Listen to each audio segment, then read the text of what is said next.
Buongiorno a tutti, benvenuti a questo primo workshop del nostro simposio AFI. È con grande piacere che ho il compito e l'onore di aprire ufficialmente questo nostro simposio attraverso questo digital workshop che è stato organizzato da AFI e da Zeta, che è un'azienda specializzata nella ottimizzazione dell'efficienza energetica.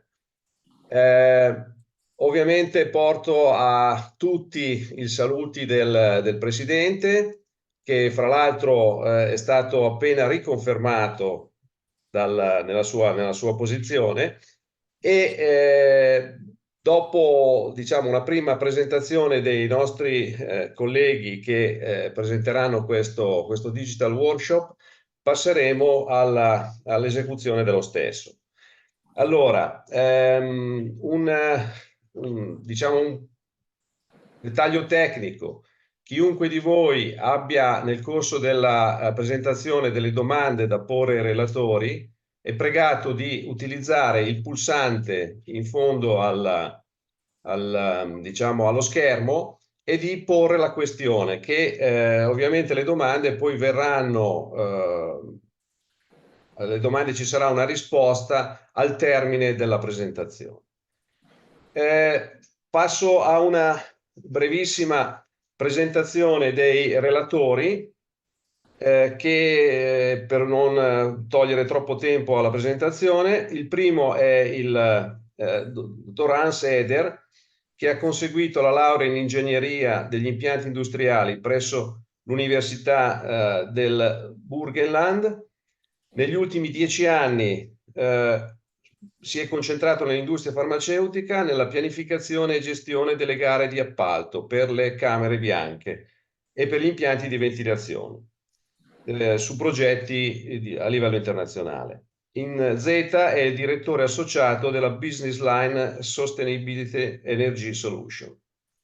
Il secondo relatore sarà Thomas Maischberger, che ha conseguito il dottorato di ricerca presso l'Università di Risorse Naturali e Scienze Biologiche di Vienna, concentrandosi sulla sintesi biocatalitica e sullo sviluppo dei processi.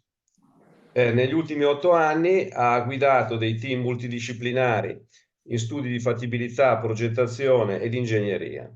In Zeta è responsabile del reparto di ricerca e sviluppo. Poi ci sarà il terzo relatore, sarà Carlo Ullio, che ha conseguito la laurea magistrale in ingegneria meccanica presso il Politecnico di Torino, che ha una vasta esperienza nell'industria farmaceutica e anche dei semiconduttori. Si occupa di progettazione, costruzione e messa in funzione delle camere bianche e dei sistemi di ventilazione. In Zeta dirige appunto il team di progettazione delle camere bianche e degli impianti di ventilazione. L'ultimo relatore sarà Eugen Nass, che è laureato in ingegneria meccanica specializzandosi in ingegneria termica presso la Technische Universität di Graz. È direttore della Business Line Sustainable Energy Solution di Zeta ed è anche amministratore delegato di una propria azienda, Enertech. È ovviamente un esperto di impianti termici di ventilazione, di ottimizzazione energetica e di decarbonizzazione.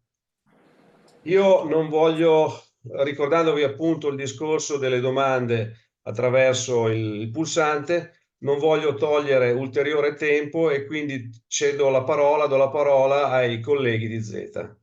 Grazie, signor Ponte. Okay. Please go on with the presentation. Yeah. Good morning and buongiorno also from our side. Today we would like to give you an overview about our holistic approach in sustainability and with examples how we see this. First of all, I would like to give you some words about Zeta. Zeta is a global engineering company, and what is unique in our field is that we are also making the manufacturing and the supply of the skids and the process lines. So we see us really as a key supplier in the biopharma industry with more than 35 years experience. And in the meanwhile, we have a worldwide presence. Our headquarters you see here on the picture with the office center and the production site is in the area of Graz, here in Austria. With more than 1,500 employees, we are able to provide high quality engineering. What is very important is that we have more than 900 engineers. Regarding fabrication area, some figures. So we have 70,000 square meters on fabrication area, and yeah, with the order intake you see here. So the last business year, we had the order intake of roughly more than 430 million euros, and the group revenue was 230 in the business year 2023 and 24. But now let us come to the holistic approach and how we see this in Zeta. We in Zeta, we have last year in October developed or established a new business line. Eugen Nafts and myself, we are taking care, and we see sustainability in pharma is a very, very important topic. We have to take care about the human being, but also regarding the people and the usage of the resources what we have on the earth. So we have developed a holistic approach, and we see this holistic approach as an inside to outside approach. So that means we are taking care about the right setup of the production process, thinking about usage of simulation tools, and also then taking care about the right clean room environment. So that means the clean room zones, also the clean room areas, yeah, so that this is everything really combined. And of course, based on the process, we have then to define really the right requirements for designing the clean rooms and the facilities. The next shell you see here, we are also able to taking care about energy production, how to set up the proper energy production. And of course, we have also to think about circularity, and also to exchange the heat or the cooling needs maybe in local circuits. And of course, our issue is always, it depends where the location is. So which energy sources you have available on which locations. So, but it is clear, everything starts with the process. So process shell, clean room facilities, and then energy production. So these three shells we are taking care from inside to outside, but this is not limited. So we need also then a holistic climate strategy when we are talking about sustainability in pharma. And here we are also able to cover everything what is around according to the science-based targets, for example, or your corporate initiatives, what you have in your industries and your countries. We can deal with power purchase agreements.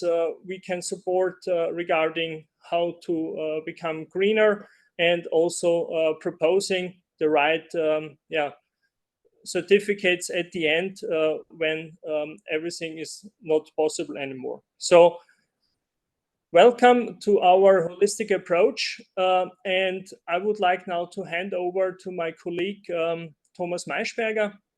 He will start with the inside example of a production process.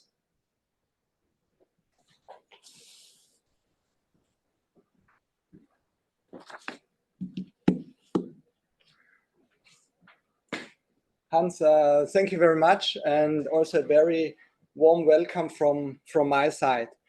So starting from the inside, we do see that buffer management is one of the most overlooked fundamental part of any manufacturing process of the biopharmaceutical business.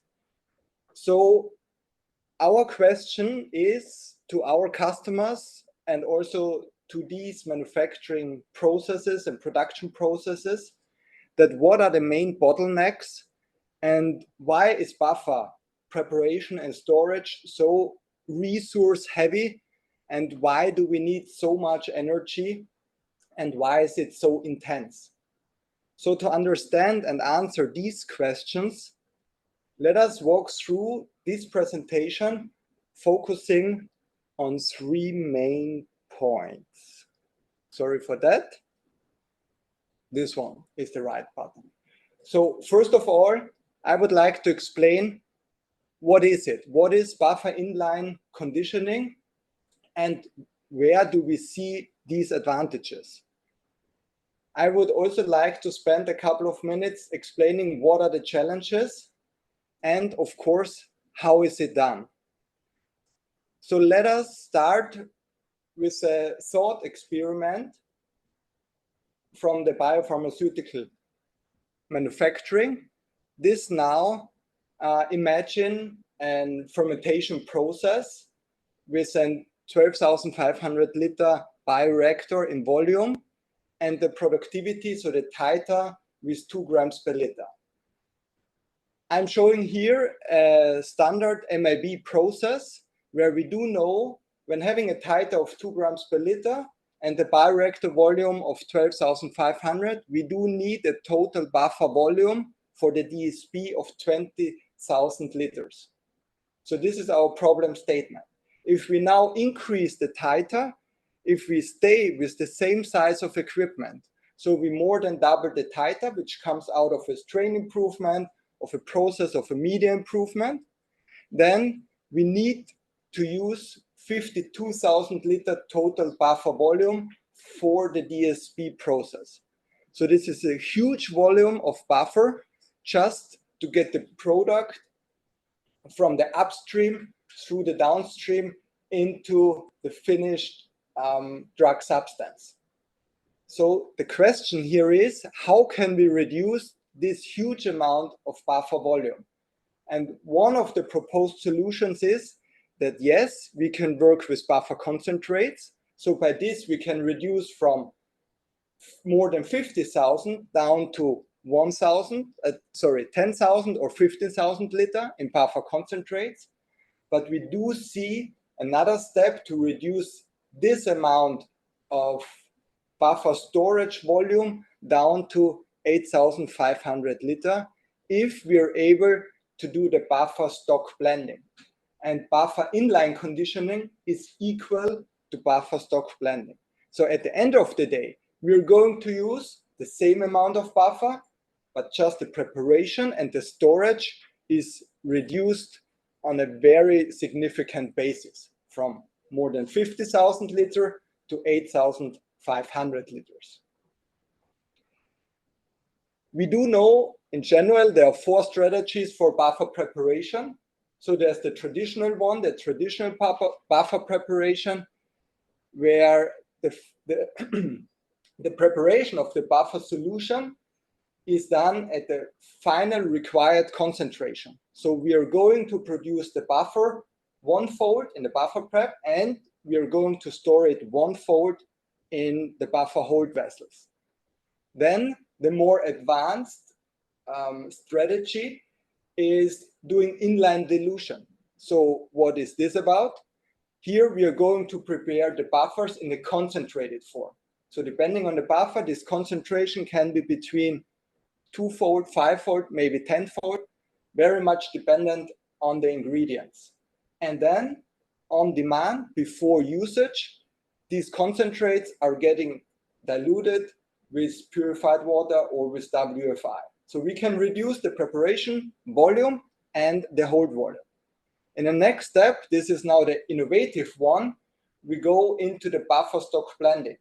This means we do not produce the concentrated buffer, but we produce stock solutions, which are then used for mixing up, for conditioning the ready-to-use buffer. And by this, we're able to save again more of the volume, most likely we can also save in footprint, in cost, CapEx, OpEx. And then, of course, there's the convenient way of doing buffer management, which means we can also purchase the buffer. So we can outsource the buffer preparation. This, of course, is only valid and feasible for smaller production sites where it's not produced anymore in-house, it's outsourced, and the buffers are getting purchased, transported to the site of production and hooked up there for the manufacturing of the API.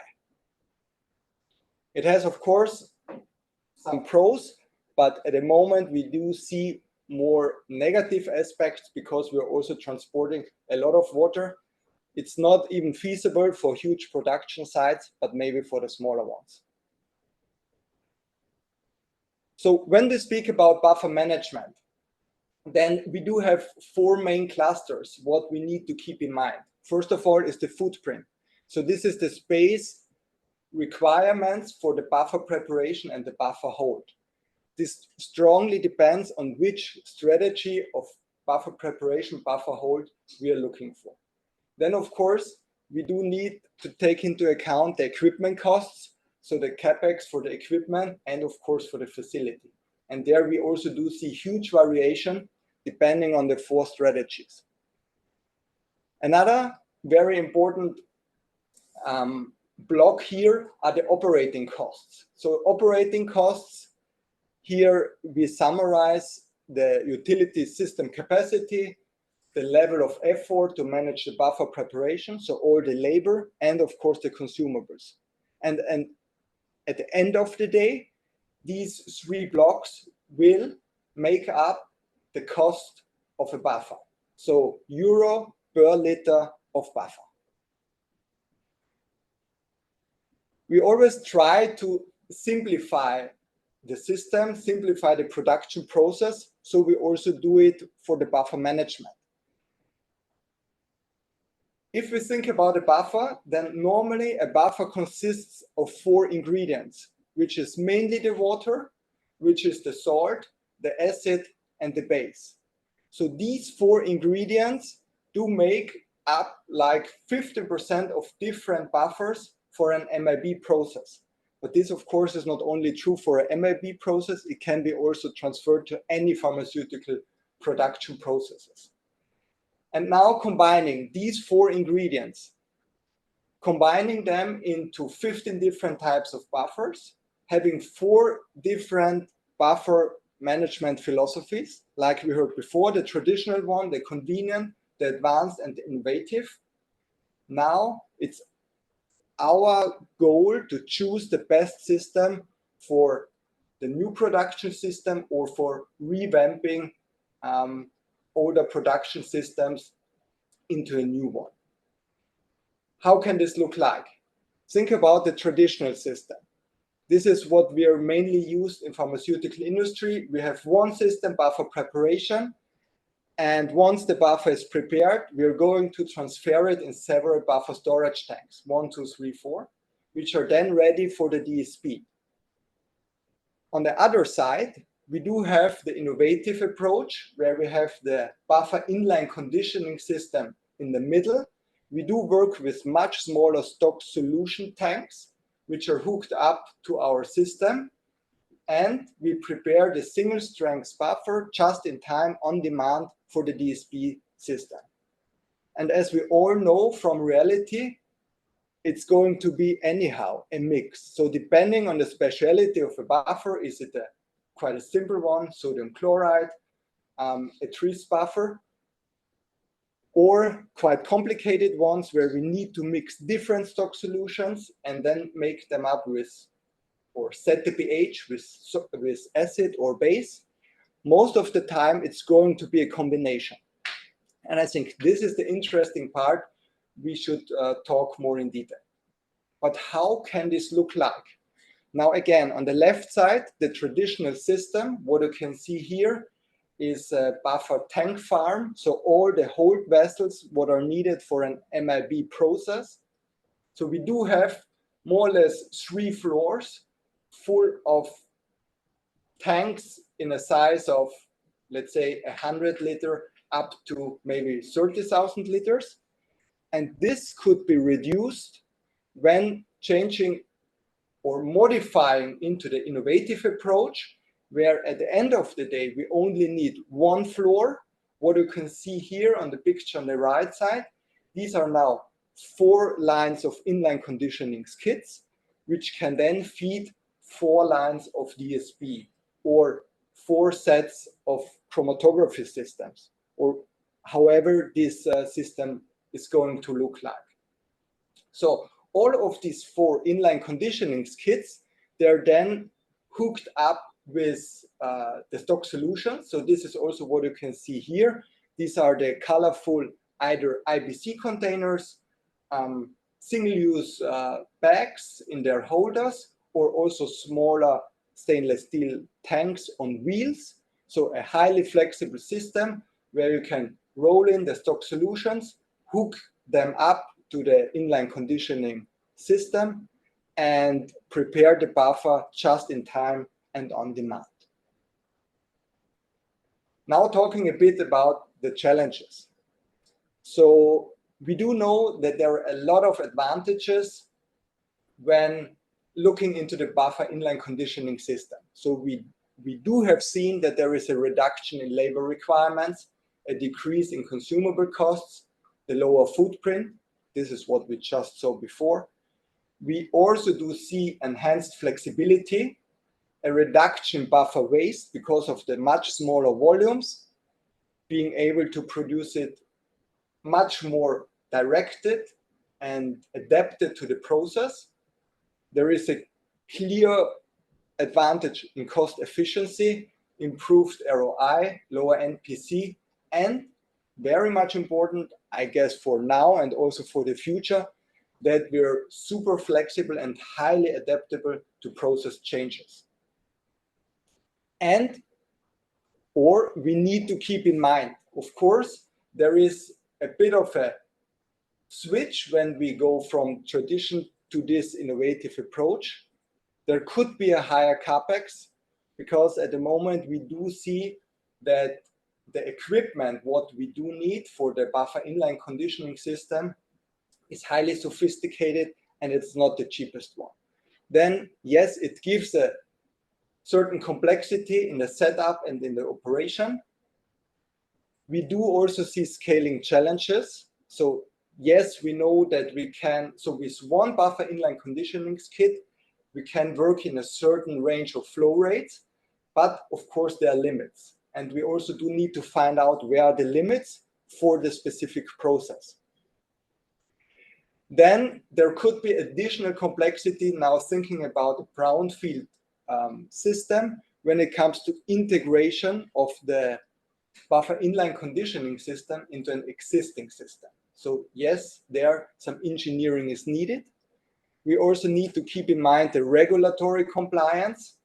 And if we think about preparing stock solutions or purchasing stock solutions, then the supply chain comes into this game, where these suppliers of the stock solutions need to be also ready to produce in the quality needed for the process. So how is it done? I would like to give an example and use case what we recently did within Zeta when it comes to buffer inline conditioning. So first step here is the process or the production model. So we need to understand which buffer is used in your process at what time, in which amount. So we need to understand exactly what type of buffer, what type of chemicals, what concentrations, which flows at which timing, and what about parallel processing. And out of this information, we can think about what are the stock solution requirements. So how can we select and design the right stock solutions in terms of concentrations, chemicals, and is a campaign production possible? So on the right side, you see that kind of Gantt chart where we where we transfer your real-world process into a digital twin to understand exactly at what time which buffer is going to be needed in the process, and taking this as an input to design the buffer inline conditioning kits, asking questions like what is the size, what are the flow rates, and how many of them do I need to debottleneck the buffer preparation and the buffer hold. Furthermore, this is one of the graphs we developed to understand, now getting more into the equipment part of the buffer inline conditioning system, which type of pumps do we need to use to be able to serve the process? What size, what capacity, and which accuracies. So it's going to be a combination of the pump, the sensors, and of course the different mass flow controllers.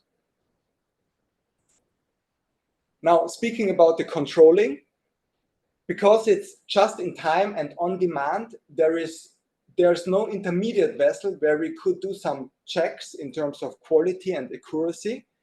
So the only thing what we can measure here is inline, like the pH and the conductivity. So pH conductivity is measured inline, goes directly to our controlling unit, and this one is again live, controlling the flow rates of like A, B, C, which could be the water, the stock solution A stock solution B, and maybe an acid and base to set the pH just in time to the correct value. And this is recently what we did for one of our customers, which is a brownfield project where we designed 2 independent buffer inline conditioning kits. What you can see here on the picture on the left upper end. So these kits, they're around 2.5, so around about 3 meters in length, 2 meters in width, and 2 meters in height, full of equipment, like I mentioned before, the pumps, the sensors, and the mass flow meters. So we are able to do flow rates between 20 liter and 250 liter per minute.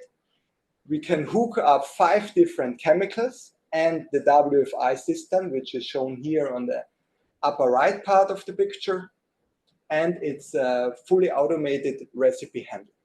So we call it an engineered product, where we do have the building blocks developed in-house, and it can be easily adapted to your process needs. This is how it looked like a couple of days before. Now on the left side, this is the 3D model, and on the right side are pictures from our fabrication site, where we are at the moment in the electrical installation. So from mechanical side, it's ready. Electrical installation is ongoing, and we expect the first tests, the first water runs in, let's say, a week, 2 weeks from now. What I haven't talked about is that before we went into this project, we designed and tested the prototype for around about 1 month to get a feeling of the accuracy of the system. So I think this is also a very important message for people who think in changing from a traditional method to the innovative one, that some preliminary tests are needed, and also these tests can be done in-house at Zeta to fully understand, can this new system be the good and the right one for my specific process. Now trying to give a bit of an outlook into the future. So what we do see, there will be, so there is already, and there will be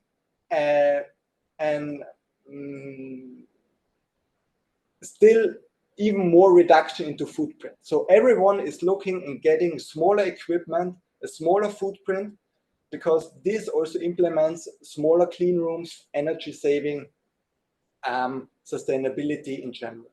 We also do see an ongoing automation in closed systems. so that these buffer preparation, so the stock solution preparation and the buffer mixing can be done completely closed in CNC area. So in the future, no need of huge clean rooms in area C or D. And it could be a trend that stock solutions are getting outsourced. So if we do not have to ship 100 tons of water from A to B, instead only a couple of 100 liter in form of stock solutions, then this could be also quite an interesting approach to lower the costs when outsourcing the stock solutions. So at the end of the day, we clearly see that the buffer crisis, as we sometimes hear it, can be solved by developing these cost-effective and automated buffer systems. Thanks a lot. That's all from my side.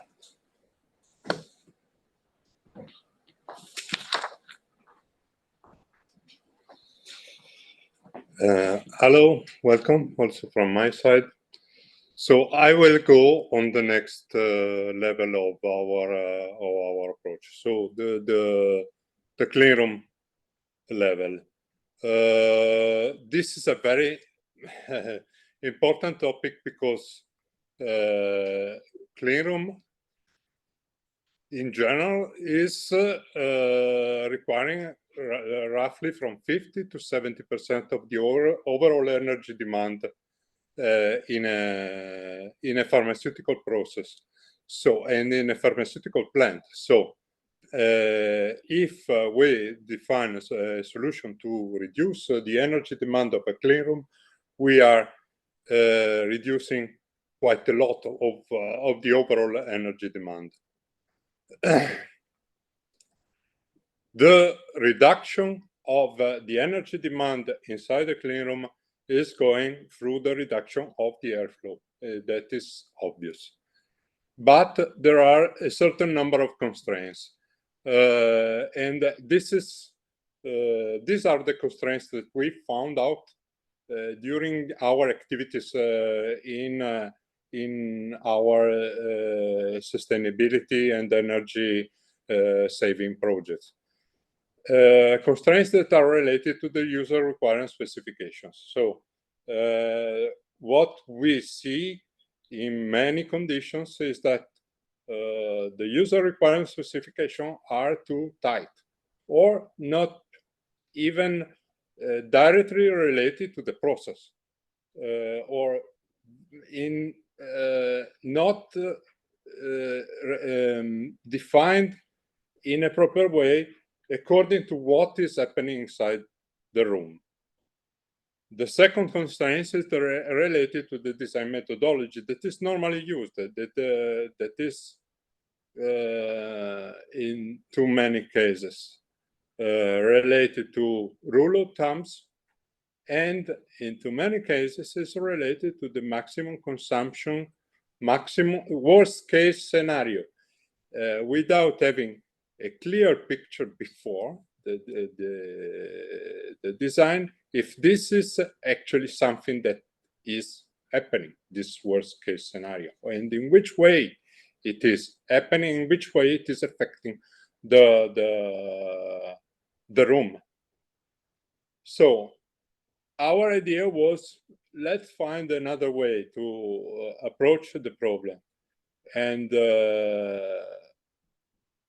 the other way is basically to challenge the definition of the requirements and to have requirements that are fact-based and to have a more scientific approach to the design.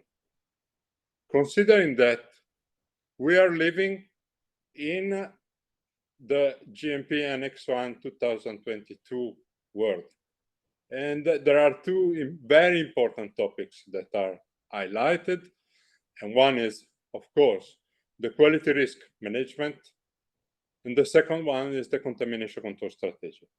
So these are the bases. We need to keep them in mind. So our idea was, let's define two steps. The first one is a definition, analysis, and challenging a redefinition of the requirements. The idea is so that the clean room designer needs to understand very clearly what is happening inside the room. We have a very important tool that is the process simulation, as Thomas was showing, that is analyzing what is happening on each equipment in each step of each process. But then it is possible to identify in time-based scale which are the interaction between the clean room and the process and the clean room, and the definition of which are the requirements, and identify which are the critical conditions and the significant, really significant limit design conditions to be used in the design of the clean room. And then only at that point we are jumping to the next step of the design. The next step of the design is as the scope of coming to the final design, making a preparation of the 3D model of the clean room and the preparation of the documentation about the ventilation system. There is a first step here that is a preliminary calculation of the ventilation system based on the results of the step 1, and a preliminary preparation of the 3D model of the room. Then there is a computational fluidodynamic simulation that is helping us to make the fine-tuning of this preliminary design. And at the end, with the result of the computational fluidodynamic simulation, we can go to the finalization of the ventilation calculation and the final version of the clean room 3D model. So let's see how to use the process simulation tools. In Zeta, we are using a software that is called InnoSim, that is allowing us to prepare this Gantt of the process in each equipment. So on each equipment, we have what is happening, when it is happening, which are the combinations, which are the contemporaneities, and so on and so forth. The idea was, if in this tool we also had information about the interaction that the process or the product has with the clean room, then we have a map also of this information. So we added a certain number of resources that are useful for the clean room designer to have a clear picture of what is happening in the room and when it is happening. So we added as a resource heat loads, we added the number of operators that are required for a single operation, and through the risk assessment tool, we can also identify in a time-based map which are the real critical operations during a process batch, because not there are certain processes that, for example, are 90% of the time closed. So the requirements can be different. This is also always defined through the risk assessment. What is the effect? The effect is that we can get a graph in which we have the room occupancy, the heat load, and we have the identification of the critical operations. This is, for example, a graph that is related to one room and one batch. And this is really giving us a lot of information in order to define which are the critical conditions in which to proceed with the design of the room. Why? Because we can identify through the risk assessment the critical moment in which to run our design tools, because we have a clear picture from the graph of where are the how much, which is the level of heat loads in a certain moment, and where are the sources of contamination inside the room, how many, which is the level of the contamination inside the room. Thank you. Which is the level of contamination inside the room. We have a complete analysis of what is happening in each moment of the life of the clean. At that point, we can think of having a different approach in the definition of the user risk requirement specification. Different approach that is basically including data histories of the processes that are happening inside the rooms, and critical conditions for contamination with location and strength of the sources of contamination. This is a set of information that is allowing us to proceed with a optimized definition of which is optimized definition of the clean room system, the ventilation system, and so on.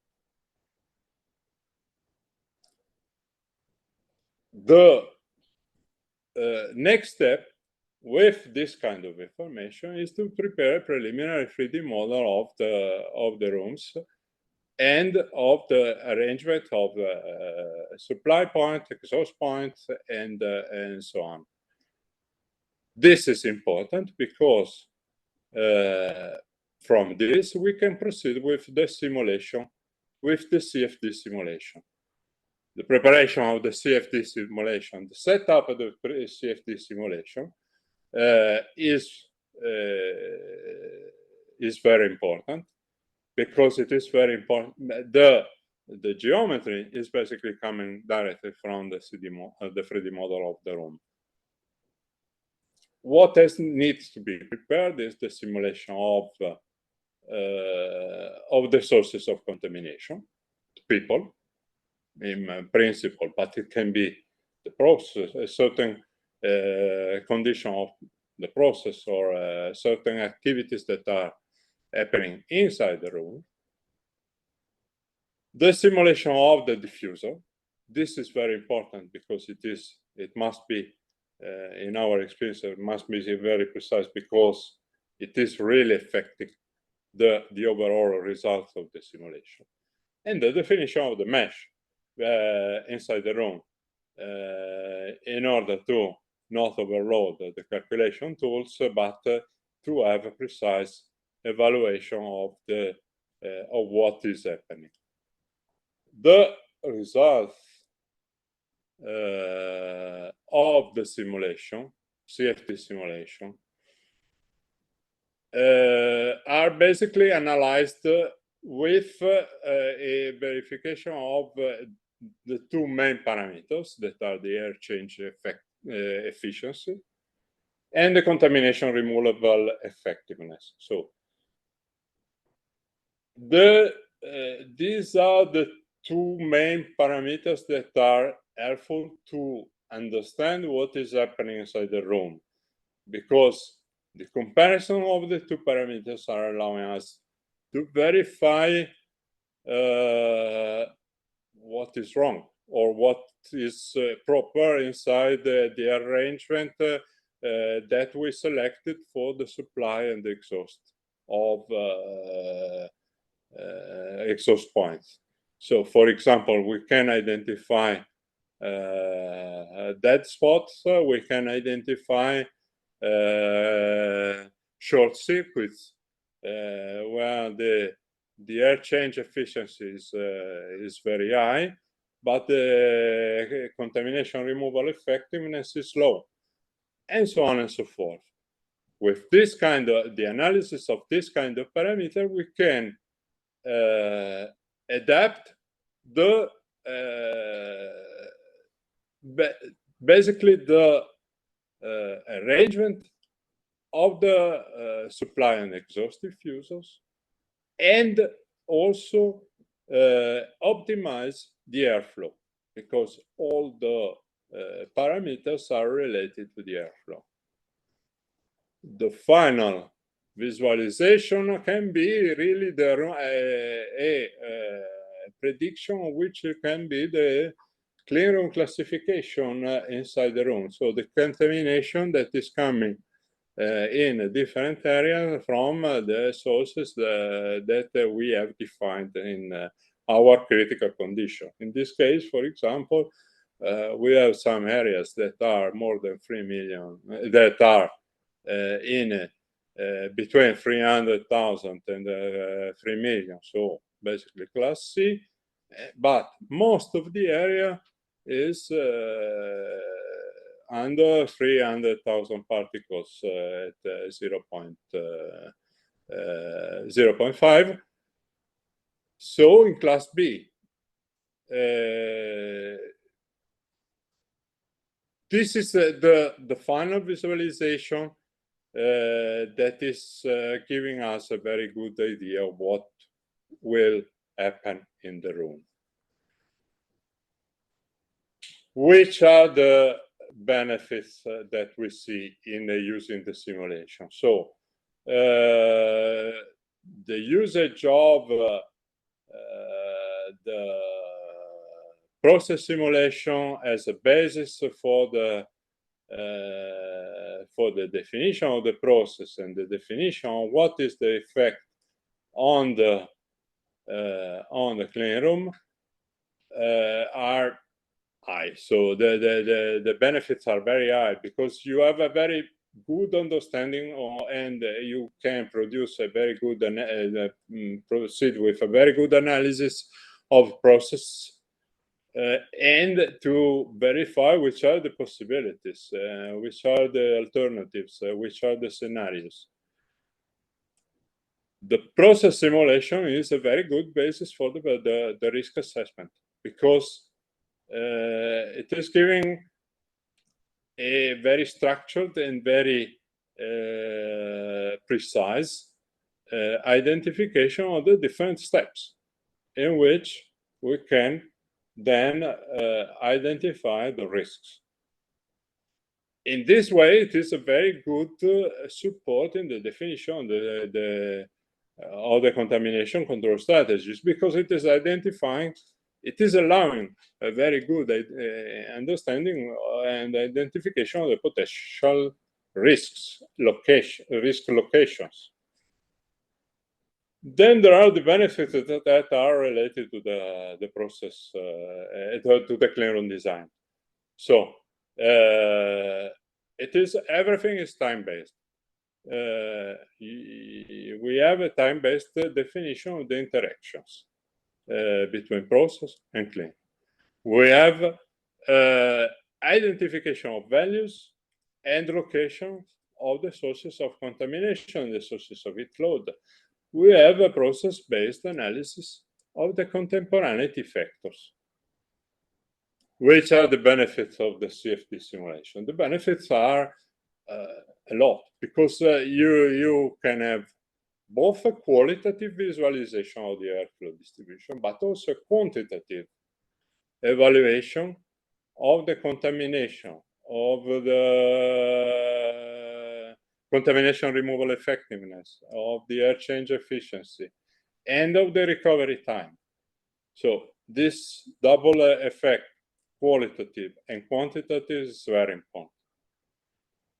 You can identify the improvements in the arrangement of supply exhaust diffuser. You can visualize which are the effects on the air distribution that are coming from the heat flows.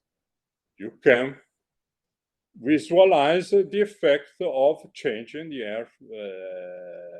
air quantities.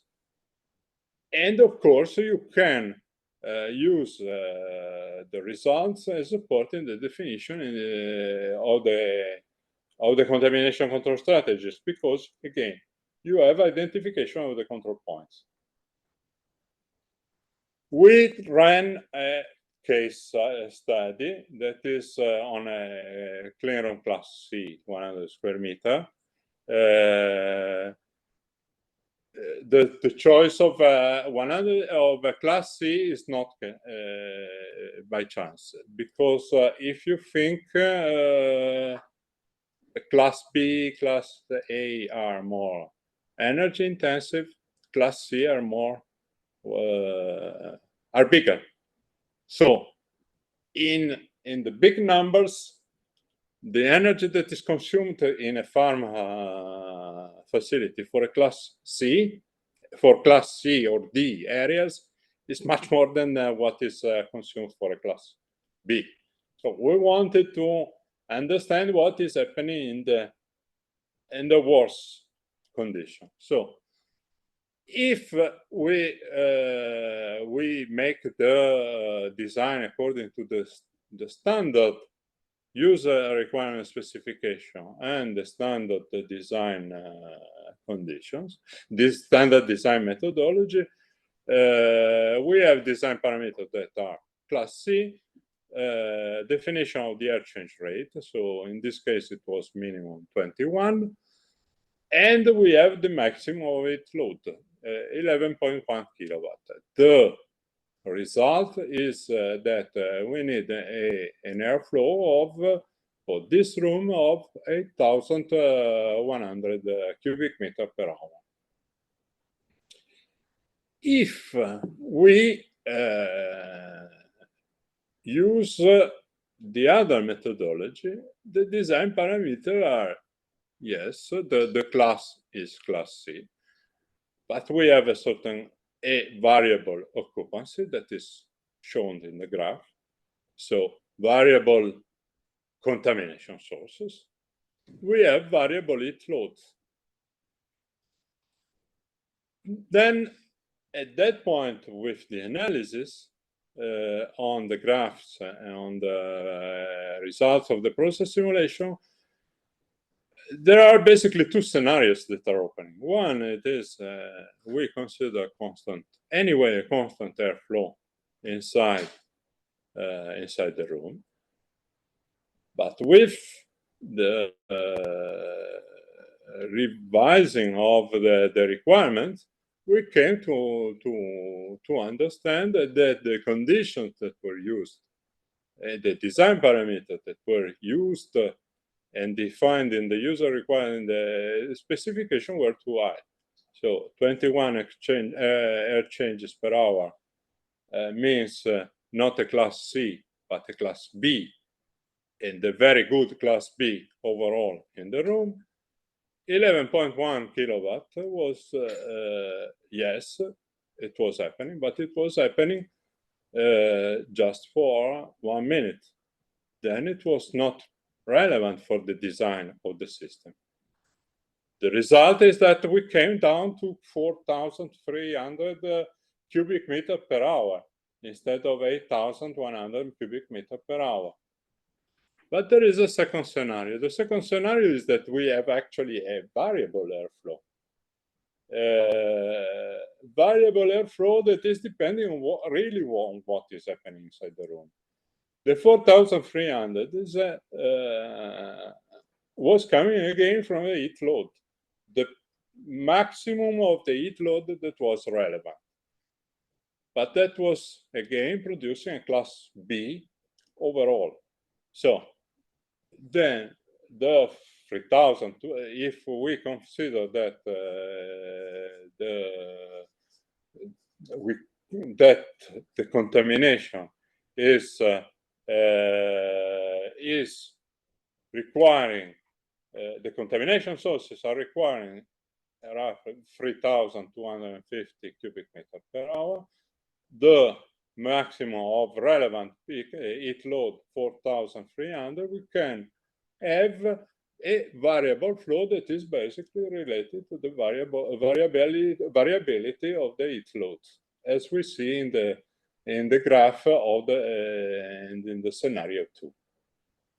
What is the effect? The effect is that if we consider a certain number of parameters for the gas, heat generation, cooling generation, steam generation, we can think that with a constant, in comparison to the baseline scenario, 8,100 cubic meters per hour, in a constant airflow scenario, we can reduce the energy of 47% and the CO2 emission of 48%.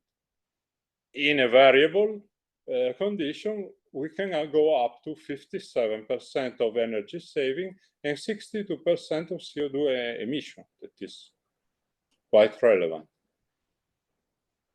We made also a cost study. This kind of reduction means on the 100 square meter, minus 6,000, roughly 6,000 euros per year. Not a lot, but on 100 square meter. If you consider the number of square meter of your facility, that is quite a lot. There are increases in the engineering cost with this methodology that are coming from the additional costs that are related to the insertion of data in the CFD simulation and in the process simulation and the CFD study. But in general, we can suppose that we can have a ROI of 2 to 3 years according to the scenario. Of course, the scenario 2 with variable condition requires additional cost in the controlling, so it's more expensive than the scenario 1. The big portion of the reduction in the cost is coming from a reduced air handling unit, that is, and the reduced ventilation system. Thanks. I will leave now. As I mentioned, the key factor are the definition of a URS and the requirement, the clarification that the requirements are variable, the reduction of the airflow that is coming from the fact that the air change rate, the commonly used air change rate, are over-dimensioned and not related to the requirements and not scientific. The overall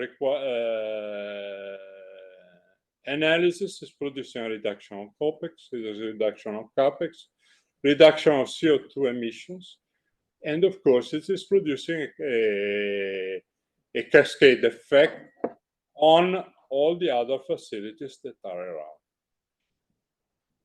Thank you very much. Thanks, Carlo.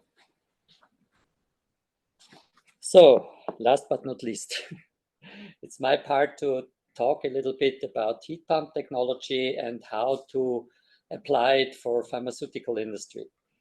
I would like to continue our journey through the onion from the inside to the outside. So we already passed the production and the clean room, and most likely we end up at the utility side, of the black media side, heating and cooling equipment. And normally this should be the place where a heat pump is located because it's a simple black utility which is handled by not production guys, but by the utility guys. But obviously it's not such easy because as we can see a little bit later on, heat pump technology is a quite flexible one in case of operation and in case of efficiency. So what we have to do is we have to include in our overall considerations and design also the process and the clean room because they have quite a big impact on our process. Why is it like this? I will show you later on. So why do we discuss this topic of heat pumps? What is the main tasks we face in many pharmaceutical companies, but not only in the pharmaceutical, of course, in all industrial areas. We have the decarbonization as a main target for the next years and decades. And mainly the issue at the moment is that we have to decarbonize the heat generation for all the processes in the industry. Because, yeah, usually, at least in our areas in middle of Europe, we are in the good position that companies are able to purchase green electricity from the public utilities. And that's why the electrical part is usually not in the main focus. We have to decarbonize the heat generation, and this means quite often in pharmaceutical industry that we have to face the replacement of steam boilers because they are quite often the only source of heat in a pharmaceutical production plant. So how can we do it? We face that on the hot side, we have a lot of consumers. We like to call it heat sinks for our heat pump process. So on the one side, we have it in the building utilities. We call it HVAC. For humidification, can be steam or water. For domestic hot water preparation and for normal heating purposes, for air handlers, but also for some other office buildings as well. So this is, let's say, the utility side, the building utilities, and on the process side, we also have quite a lot of heat consumers. We need it for clean media preparation, for steam and WFI. We need it, of course, for sterilization, for cleaning itself, and for tempering several processes, like, for example, the buffers Thomas explained in his first speech. And what is quite relevant for us is that, of course, all of these utilizations have different parameters. They have different temperature levels. They have different load coils. They are depending on the process, on the batch process. They are depending on the weather conditions. So they are usually not constant. And for sure, they have different temperature requirements.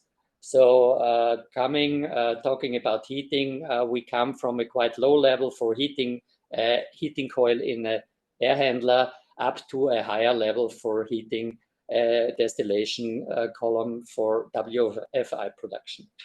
The heat pump is a quite sophisticated thing. It does not only have a consumer side providing the heat to somebody or something. It also has a heat source side. They need the heat from some other sources in order to pump it up to a higher level. And please keep in mind, this is a little bit different to a boiler where you can get the heat in a fossil fuel on demand out of the pipe anytime you want to have it. At least Mr. Putin is not working against this safety of your supply. So we have a heat source on different levels. You know from your processes, from your plants, that there is condensate from steam systems. We have rinsing water, we have compressed air, wastewater. This is more on the process level.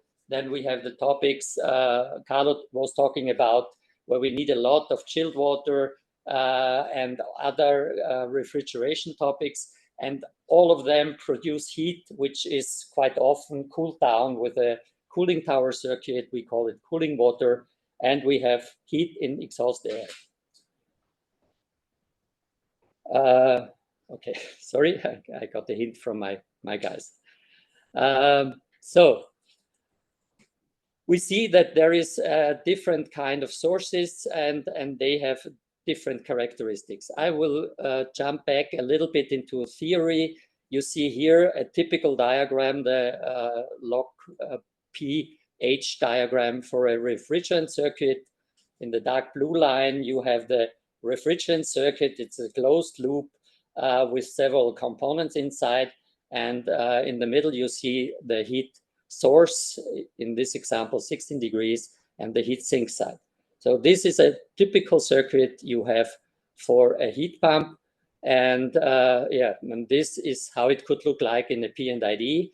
So the main components are the compressors, condensers, and the evaporators, and there can be a lot of other stuff inside such a circuit.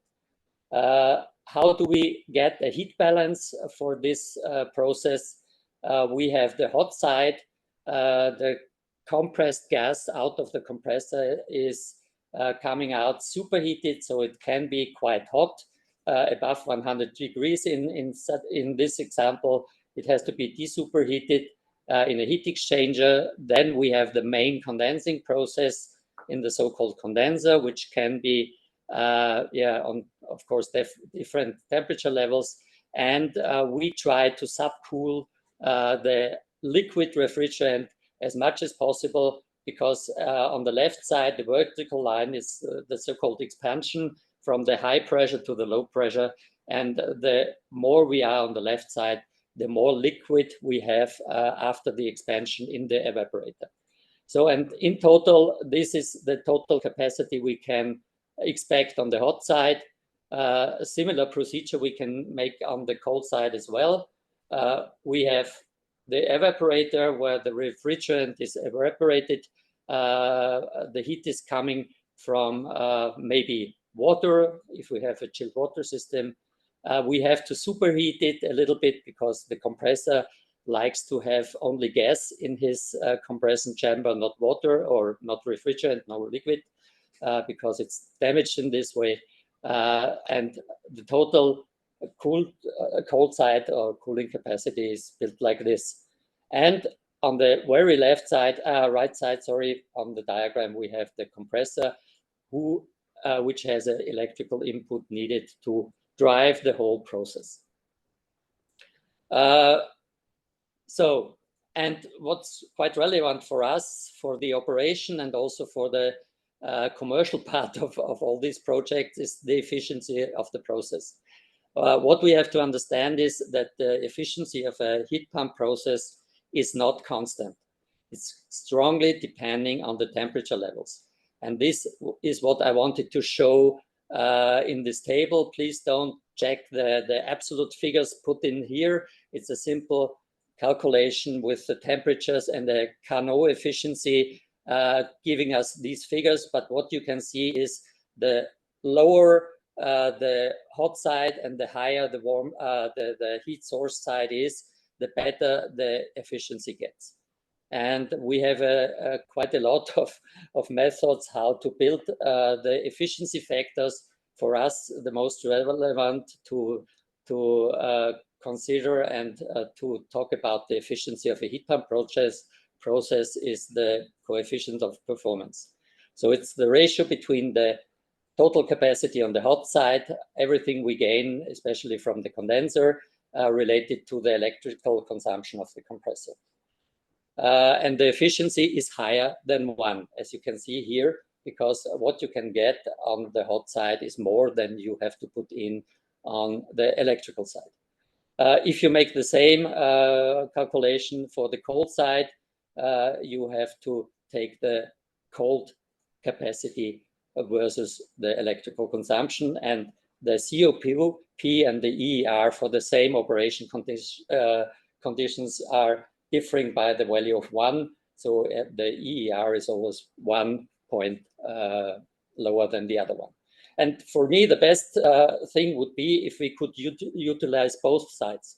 So if we find a system where we can produce cold on the one side for chilled water, for a cold room or whatever, and utilize in some kind of heat recovery system the hot side at the same time, then the overall efficiency of the process is getting much bigger, and this is giving the best benefit for our systems.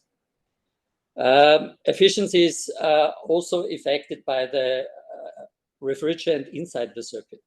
So maybe all of you have contact with this topic, and we know that the classical refrigerants, they are strongly under pressure because they have a certain amount of GWP, of global warming potential. And there is a strong regulation released by European Union. The latest version is in 2024, and it gives a very strict pathway for the fade out of F gases, which have a certain contribution to GWP. So what will happen in the future? For some of the refrigerants, there is really a ban in the regulation, but for most of them, there is simply the price factor and the amount of refrigerant in the market, which is limiting the future solutions. What we can see here in this new graph, that there are certain phase out scenarios. I don't want to bother you with this. And not all of the refrigerants, of course, have the same factor for the GWP. So the tendency is that natural ones like ammonia, CO2, and propane are on the very good side. There is a new alternative, not so new, but the HFOs also have a very low GWP, but they are under discussion because they are very stable and might have other bad impacts on our environment. So there are discussions ongoing which bring them a little bit under pressure. So on the one side, we discussed a bit the process itself. There is, of course, our main task to substitute the heat production away from the boiler to heat pump systems or heat recovery systems. And more we see that the topic going higher with the supply temperatures is a very interesting one, and it's quite often discussed also in pharmaceutical industries. What I show you here is one example, one pilot project we see in Vienna at Takeda. It's quite often published, and also in some meetings there were already presentations. I took this slide to talk a bit about this technology. So it's more or less a cascade of using energy for cooling on the left side, starting from deep freezing via glycol cooling for cold rooms to the typical chiller for climate cold water production. And if you put it into a cascade, one to the next and the next and the next, the internal efficiency of the processes is getting better and better. All of them are using natural refrigerants. And from that on, on the let's say hot side of the chiller, usually we have this cooling tower system with cooling water, and this is where our let's say high temperature heat pump project starts. The first step is a classical heat pump going from the cooling tower level to a hot water level, let's say a medium range one around 70 degrees. This water can be directly utilized in heating systems for heating coils or whatever, or it can be used to a certain proportion to pump it up on a higher level. So what you see in the next slide is on the left side, the classical system like we showed it before. We are starting now with the 70 degrees and the first equipment we need in our system is a steam generating heat pump. We have in the condenser some kind of evaporation of the steam on the other side of the process while condensing the refrigerant steam is produced.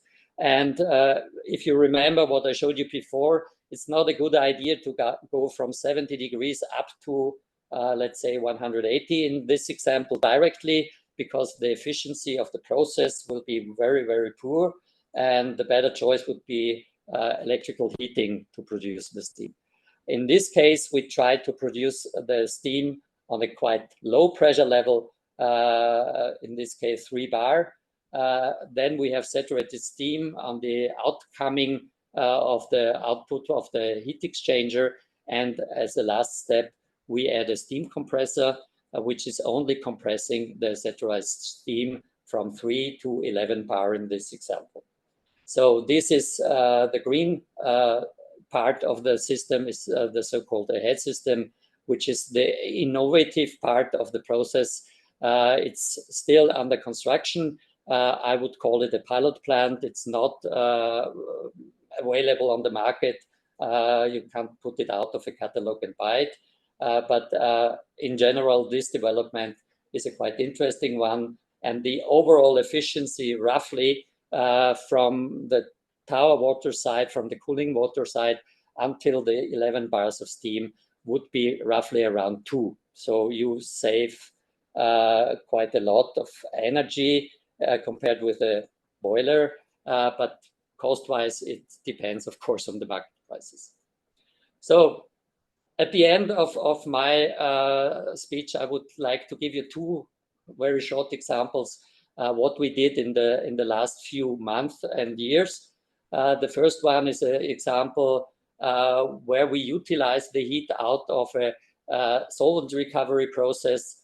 The solvent is here in the reactor, and with the substances which should be concentrated, the solvent is evaporated and in the vacuum process and condensed, and then at the end ending up in the cooling tower.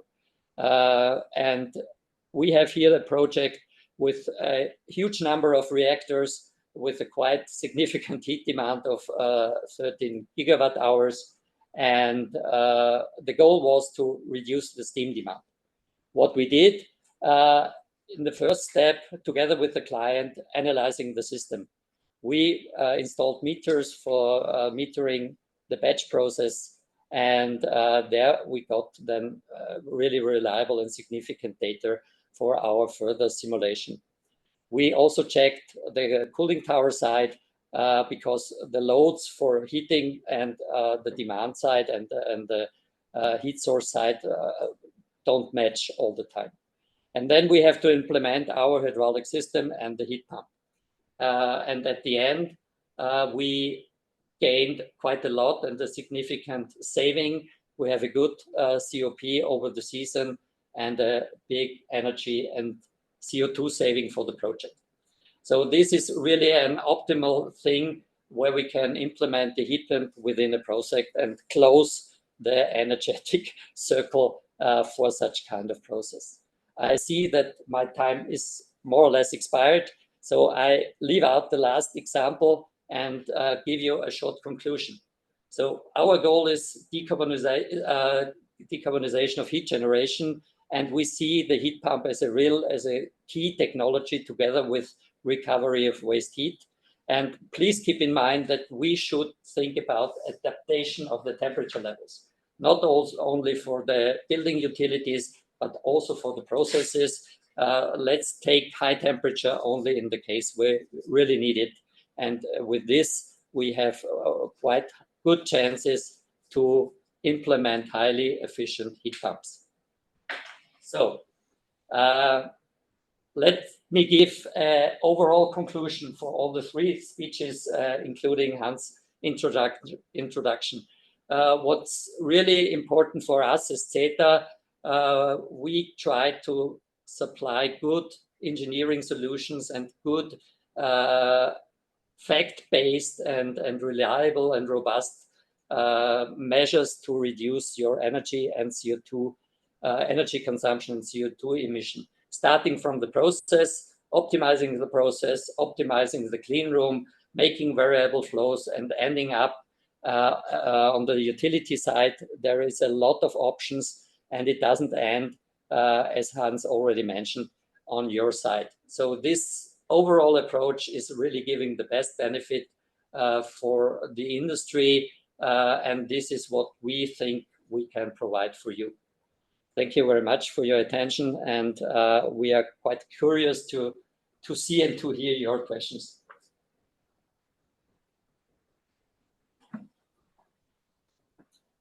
Okay, thank you to all the speakers for your presentations.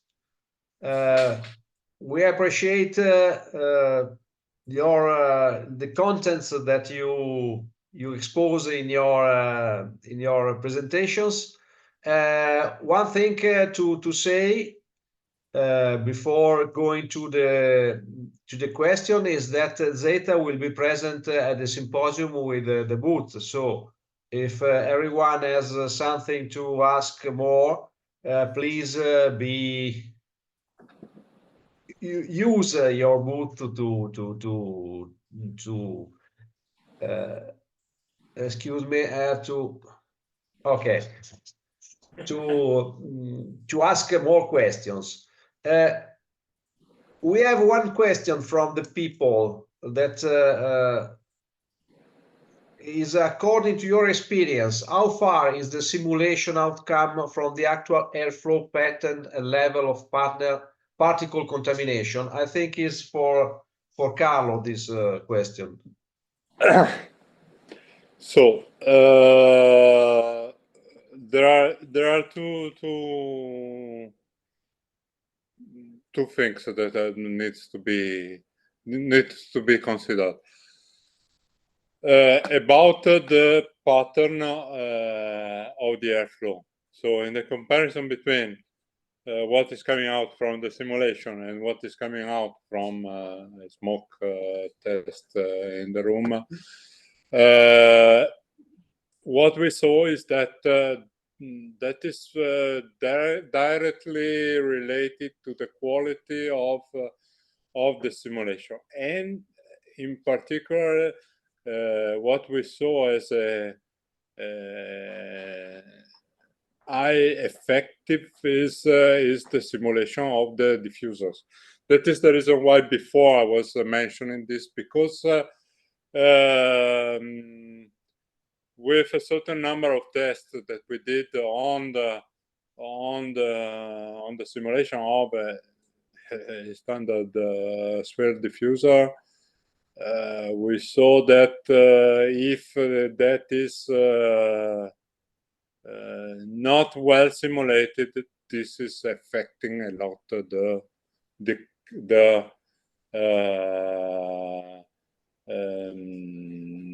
the results. The other aspect is about the particle contamination. Again, it depends on the number that are used in the simulation as a source. So on this item, we tried to stay conservative. What that means? It means that so if you have if you look at the literature, what is in the literature, what is the number of particles that are emitted by a person in a minute, based on a certain level of garments, you find very numbers that are varying a lot. The very old studies are roughly 1,000 bigger than the most recent ones. By using we decided to use as a source as a number what is coming from the Contamination Control Society. That is roughly 35,000 per second per person. That is definitely higher than what was measured in the last studies, 10 times or more. But it is conservative. So the comparison of what is calculated and what is actually measured is quite consistent. So what we are receiving from the calculation based on this is roughly 10% higher than what we are measuring. Okay, thank you, Carlo. Another question, I think, for you. What are the confirmation by smoke studies of your simulation? Do you have something to say on this? Yes, there are.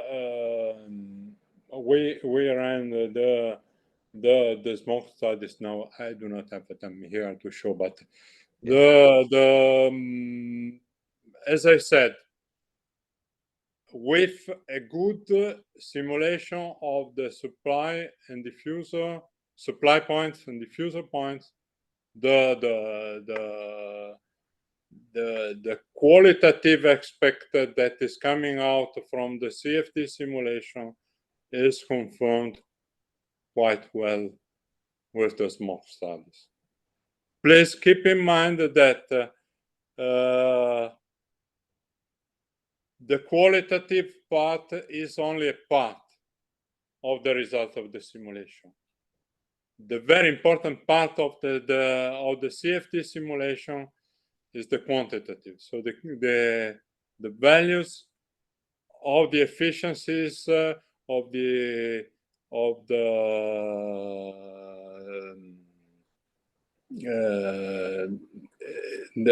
efficiency in the air change and the effectiveness of the particle removal, the comparison of the two values. So these are values that are also used then afterwards in the calculation, in the real calculation of the airflow, and in the definition of the overall ventilation system. Thank you, Carlo. I have some other questions for Thomas, for example. How the buffer IC system improve manufacturing flexibility? Yeah, thanks for this question. So I think that this gives a lot of improvement in terms of flexibility, because what I tried to show is that this system is much smaller compared to the traditional one. So especially for factories who are running on a multi-purpose plant, that then the switch from one product to another one can be done in a much faster and easier way, because you do not have to think so much into details of how you could use the existing tank farm for the new product. It's more or less just a change in stock solutions. It's an adaptation in terms of recipes, and then it's more like a plug and play system, because the kit will stay the same. You roll in the new stock solution buffers, start the recipe, which has to be newly designed, and then you can go for your new process, for your new product. Okay, thank you. On this field, also the integration with the existing systems. How do you approach this? So when we speak about a revamping of a brownfield, then of course we would start with an engineering phase. So it's definitely needed to have a proper engineering before going into construction, changing the system from something traditional into an innovative one. So our approach here would be to do a production simulation, a process simulation, to really understand which type of buffer can be reworked so changing from the traditional system to the inline conditioning skid, and then we would take it from there. So first step would be a production simulation, going into engineering and understanding the process, the product, and then starting with the revamping and the restructuring. Okay, thank you. Another question, the specific cost saving with the buffer IC system, do you have something more precise to say about this item? So this is definitely one of the tricky questions to give concrete numbers here. So what I try to show is that, you know, reducing the amount of buffer volume from or by, let's say, 70–80%, going more in the concentrated form. This, of course, gives saving in labor, in footprint, in OPEX and CAPEX. So in general, there is a number, so we can assume that by having a smart adaptation from the traditional system into something combined one, there could be a saving of, let's say, something between 15 and 20% in real buffer costs. So in euro per liter, to have a saving roundabout of 15 to 20%. At least these are numbers we saw in the past. Okay, I think that are interesting numbers. Yeah. Thank you. Other question for Eugen. What will be the refrigerants of the future?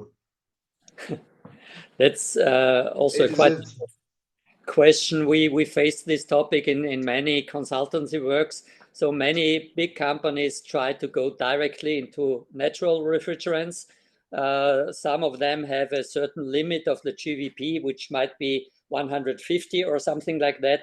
So there is a strong direction into low GWP refrigerants. And I think for me, the most safe and reliable solution and decision would be to go directly to natural ones.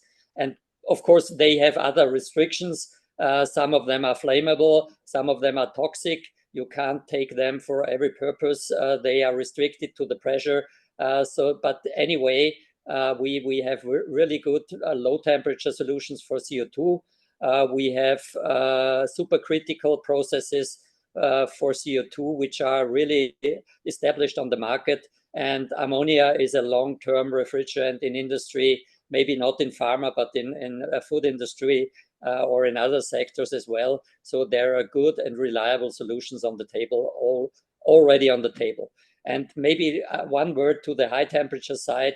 If we are talking really about high capacities, more than 10 megawatts, there are already solutions in place which coming from the turbine technology. You can get it from MAN, from Siemens. In Italy, you have Turboden, which are able to provide solutions, but only for large-scale units, for large-scale heat pumps. And most likely, it's not so often in pharmaceutical industry. And the problem that you need a high-temperature heat source as well for such applications. So this is what I would like to add for the heat pump topic. Okay, thank you. Another question is where are the operational limits for the heat pumps today? Yeah, let me combine it with the natural refrigerants I mentioned before. So we see as a standard solution 80–90 degrees supply temperature for ammonia, for example. It's achievable. You get it on the market out of the catalog. I would like to figure out that between 110–120 degrees, there are already proven solutions on the market, maybe not with natural refrigerants.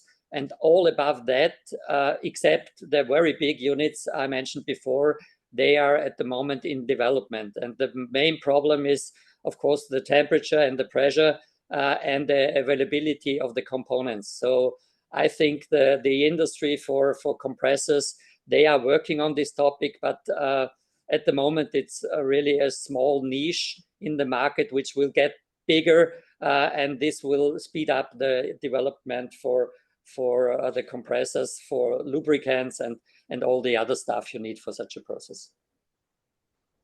Okay, thank you.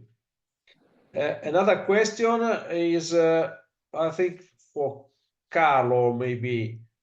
What are the challenges to bring existing production sites on sustainability pathway? I don't know if others can because my question is a general question. Very big question. So on the clean room side, I would say that the main challenge is a procedure. So it's the qualification, the revalidation of the rooms, and the revalidation of the process. That is, of course, one of the things that is blocking improvements in the energy demand of a clean room. Because in principle, everybody is aware that you can do that. Many customers are convinced that it is not harming the process, but the troubles that are coming in the re-qualification of the complete system is basically blocking that. Yeah. And that is actually the reason why we thought about having in the design of a new system good basis for the design, because so fact-based requirements, because that is the aspect that should also help in the first qualification, because I'm pretty sure if the auditor is saying more than 20 air changes per hour in a clean room class C, is not worried. If he's saying 6, he's starting to be worried, because it is not normal. But you need a number. You need fact to say, yes, it is fine. Mm. And let me add a few words on your question, a general one. Our approach usually is to go there, make some kind of audit. The main difficulty we see that we need a fact-based energy balance for the plant to know where it goes, to production, to HVAC or whatever. The second limiting factor is quite often, as I mentioned, that there is only one distribution system for heat, and this might be steam. So in order to implement a heat pump, you need a hot water circuit, and the best would be on 2 different levels, because for HVAC you need maybe 40 or 50 degrees supply temperature. That's sufficient in our regions. And for maybe CIP, you need 80 to 90. And if you produce everything on a high level, you damage your efficiency. So you have to face the existing systems and situations, also the hydraulic options you have, because integration of a heat pump, it's not so simple like with a boiler. It has a lot of impact on the efficiency that you do it in the correct way. The load curves, demand and source side, they should match. So maybe some storage tanks are the right options. Space requirements, of course, they are pretty tricky in existing plants. But I can tell you, we are lucky to be part of new big projects in pharmaceutical industry, and they really go straight for carbon neutral power supply, heat supply, cold supply from the very beginning. And with these options, in design, in the beginning of the design, you are able to do it like this. Heat generation from biomass, from biogas, implementing heat pump technology on a high level, implementing low-level heat distribution systems on a lower temperature level. This gives you a lot of options to optimize your system. But of course, in an existing plant, it's more difficult. It's much more effort. But even there, we see on some sites that companies are going that way. Because if you have the target to be carbon neutral in 2020, in 2030 or 2040, you have to do something. And the most efficient way is to save energy, of course, and to switch to other energy sources. On the other hand, to buy green energy is always more expensive. To buy certificates, it's the most expensive way to optimize your balance. So this is our general approach. Okay, thank you. I don't see other questions by the people. I don't know if you want to say something at the end of the presentation. I think very useful for us, for me. For example, I understand a lot of new things, and also I think the colleagues. We only want to thank you very much for your participation and for the wonderful organization from your side. It was really nice for us to work with you. I hope that everybody enjoyed this session here. And yeah, we will be present, as you said, at the AFI Symposium, stand 112, and we'll be eager to meet you or whatever. Okay, yeah. Thank you. It was a really pleasure to be with you, and thank you for all your speech. Okay. And, See you at Rimini. See you at Rimini. For the moderation. Grazie a tutti, veramente. Grazie. Un piacere. Grazie. Bye bye.